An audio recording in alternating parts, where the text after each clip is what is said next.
Hello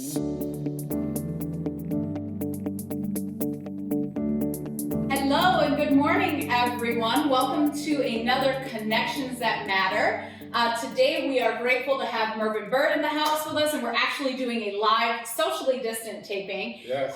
Mervyn is joining us. He is the Vistage Chair for the Greater Milwaukee area. Thank you for joining us this morning. Thank you for having me. Of course. Mervyn, tell us a little bit more about yourself before we get started. Sure. So, Vistage Chair for less than a year now. Okay. My initial, I would say, career path was I was a commercial banker. Okay. I call myself a reformed commercial banker. Had my own business as a commercial loan broker.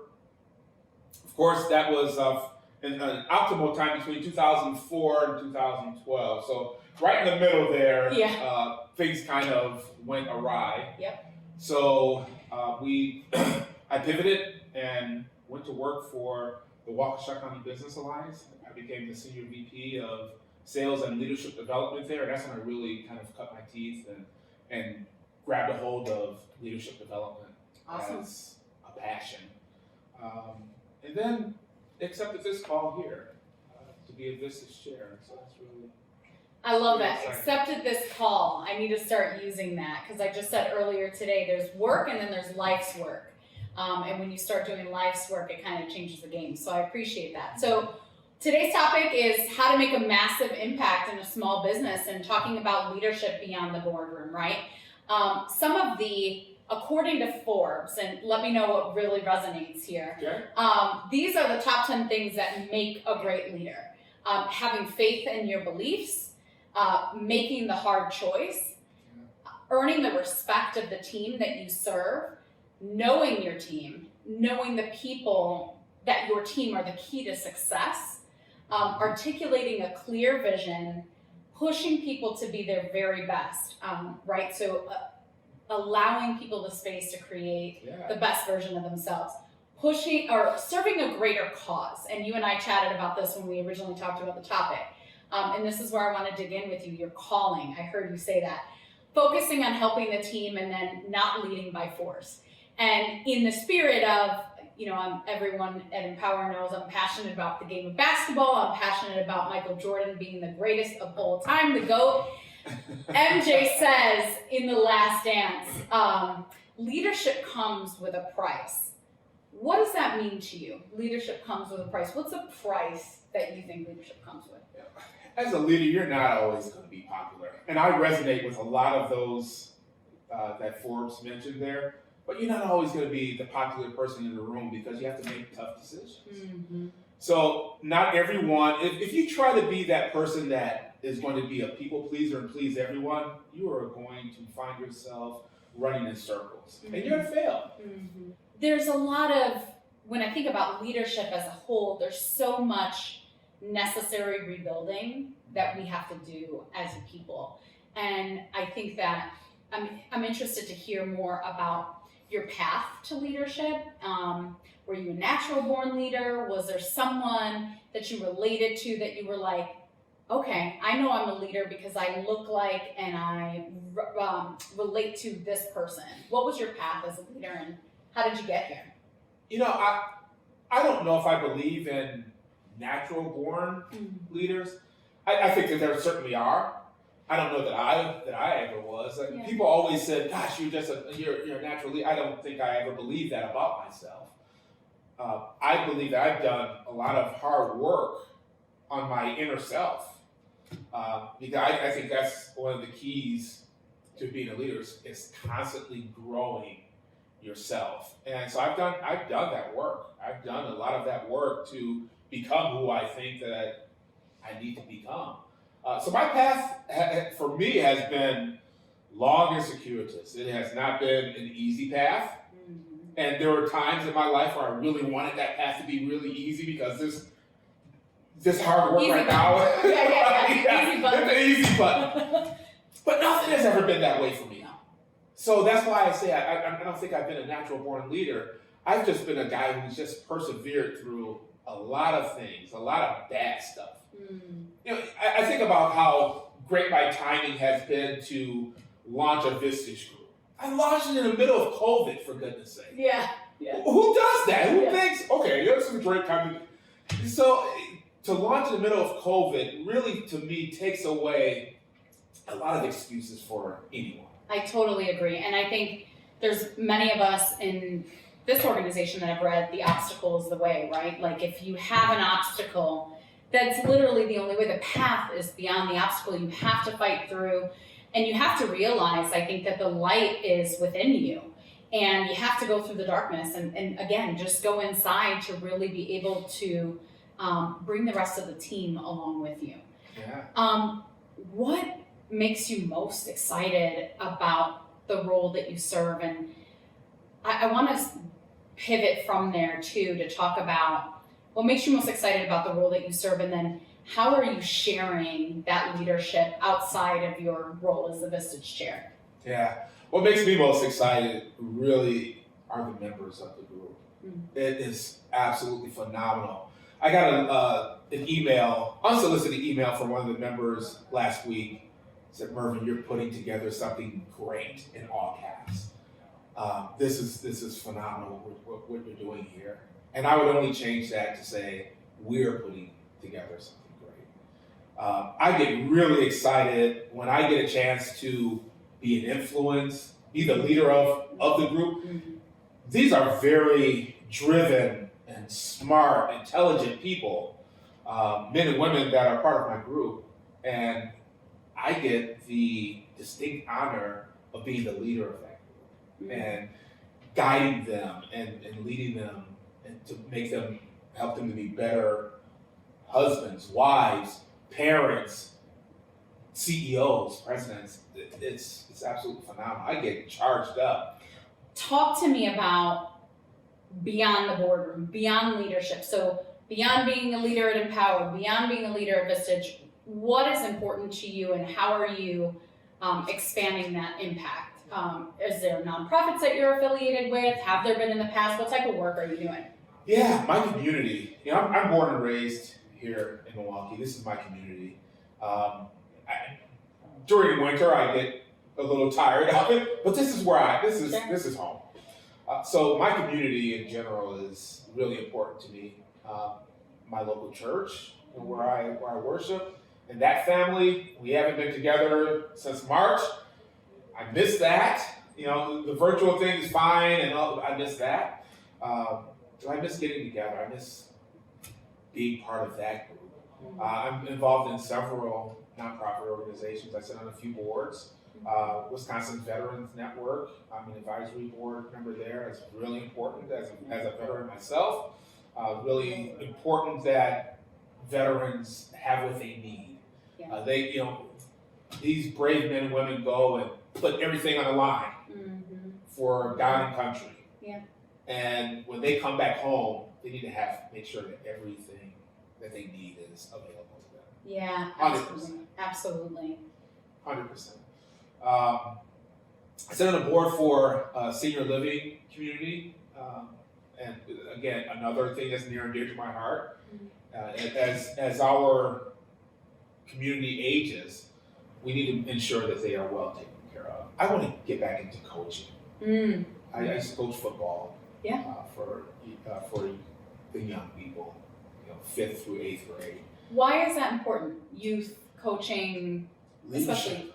It's about leadership, and I didn't realize it when I was head coach at the time that I was passing down amazing leadership, but just getting them to trust one another. Trust is a huge leadership component. Yeah, I know we're going to touch on that a little bit later, but learning how to trust that the person next to you is going to do their job. Yeah, you don't have to micromanage that job. We get into trouble, and it was always a great opportunity when some hotshot kid would try to do the next man's job. Yeah. And it was time. It was good. All right, come on, guys, take a knee, and then we could talk about what happened. Well, I did this because you didn't believe that Joey was going to do his job. Therefore, you had to do it, and you got out of position, and then you looked bad. Same thing Same thing in the workplace, right? If you don't trust that the person next to you can do their job, then you're going to start to try to do too much. You'll never know what they can do if you don't give them the opportunity to shine. Absolutely. And as a leader, I'm not looking for the glory. I'm not looking for the shine. I want my people to shine. I want them to get the glory. Yeah. And so creating that space for them to be able to shine and trust that they can do it, and having failure not be fatal within your organization, try something new. That would be awesome. Just do something new. Go out and try to fail. Companies that adopt that mentality, they're the ones that are kicking butt right now. It's okay to fail. If you fail at something right now, it's not fatal. We're not gonna can you. We're not gonna bury you for it. Right. I'm like looking for a notebook. I'm like, how do I write down failure? Failure does not have to be fatal. You're absolutely right. Like, try something new. Be courageous. I mean, that's one of our pillars is have courage. Just try it. If it doesn't work, we'll redirect. And teaching young people or young leaders that give something a shot and then let's roll with it. If it doesn't work, we'll try it again. We'll do it in a different way. And I think that when you have the courage to take those steps, that's when people shine the most. That's when people shine the brightest. Right. Even if they do fail, they're like, well, shoot, I gave that a try and now it's all good. As a leader of color, a man of color, a person of color, I am Mexican and Jewish. I am a woman of color. How are you, when you talk about youth development, leadership, bringing people along, how are you carving the path for kids that are of color, young people of color that are like, oh, I can't have what he has or I can't have what she has because I don't have access to those resources. How are you creating a path? I'm interested in how do we do this better? Yeah, I again, with my life, I never looked at it from that standpoint, and I just did. Mm-hmm. I just did. So I'm a kid who grew up in the central city of Milwaukee, 25th and Center. If any, you Milwaukeeans, you know what 25th and Center looks like. That's where I grew up. Mm-hmm. And I decided early on that I wanted more. Mm-hmm. Did I have access to more? Not necessarily, but I wanted more. And so I'm a driven individual. You don't become an entrepreneur without being driven. Sure.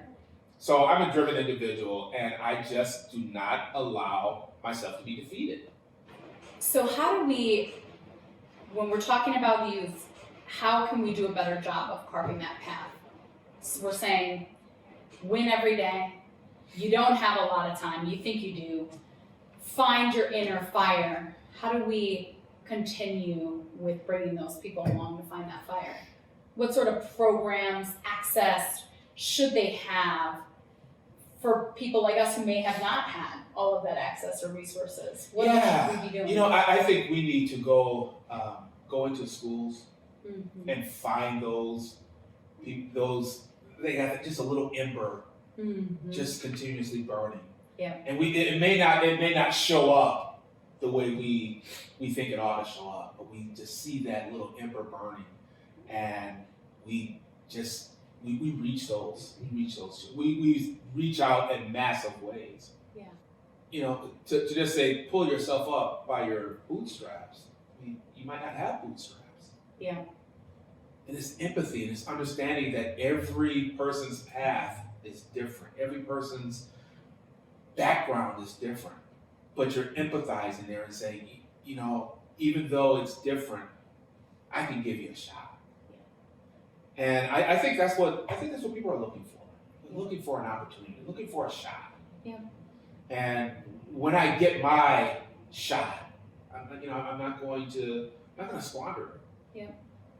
I'm gonna make the best of it. And I know that's the hard. Everyone has hope within them. It's when you lose that hope is when it gets dangerous. Oh. Right? Mm-hmm. That's when the world gets dangerous. Is yeah. when they feel hopeless. Yeah. And I think there's a lot of that going on right now in the communities. Is that there's a lot of hopelessness being felt, and so that's when you see some of the responses that we're seeing. And so if we can just give hope and give opportunity and a fair and level playing field, That's all people want. No response. That resonates with me. Mervyn, the lessons that I've learned here today in this conversation have been amazing and will cause me to shift some of my thinking even, so I appreciate the time. What's one lesson, aside from you don't have a lot of time, what's one thing adult Mervyn, and I know you're only like 32, adult Mervyn, adult Mervyn would have told 13-year-old self Mervyn, what's one lesson you would have taught yourself? I would have said, put yourself out there in a bigger and bolder way. Believe it or not, I by nature was kind of a shy kid, and I was always good one-to-one, but I wasn't good at being the guy that was going to go and make the new friend. I ultimately taught myself that lesson in my adulthood. I would have said, do it sooner. Yeah. We're all human beings. We all have flaws. We all have faults, and no one is concerned about what my flaws and faults are. Right. If I make a quote unquote fool of myself, no one's going to remember that. Nope.